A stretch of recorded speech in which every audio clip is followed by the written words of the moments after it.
حضرتك تكلمت عن الأستاذ عبد المنعم باعتباره في نصوصه الشعرية يظهر وليختفي. هل اختفاؤه اللي يظهر ليختفي بمعنى استخدامه لأدوات التورية والتعريض والترميم، أم هناك لون خاص؟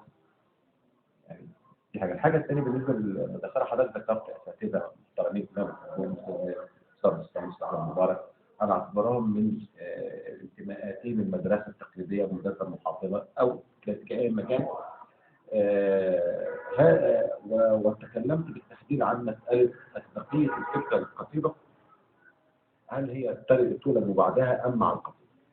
أعتقد إن إحنا لو فرقنا ما بين الشعر والقصيدة، فرقنا ما بين الفكر والفكرة، ممكن نفض هذا الاشتباك، بحيث أن الإنسان بطبيعته يولد مفعم بالفطرة الشعرية، فالشعر موهبة وفطرة تولد مع الشعر.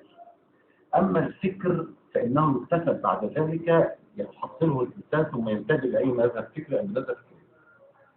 أما القصيدة فإنها تولد نتيجة التجربة الشعرية التي تزكيها وتخمرها الفكرة، فالفكرة تزكي التجربة وتخمرها وتعمقها، وتولد من خلال هذه التجربة القصيدة بنفس شعري يمتد، فتولد القصيدة منضبطة لا زيادة فيها ولا نقصان، أو إن الشاعر قد ينتهي نفس الشعر في القصيدة مع حاجته، وهنا بيجي التكلف، مع حاجته لإتمام فكرته، فيضطر إلى زيادة القصيدة بالتكلف دون التجربة، وهنا تكون الفكرة قصرت عن إنضاج التجربة.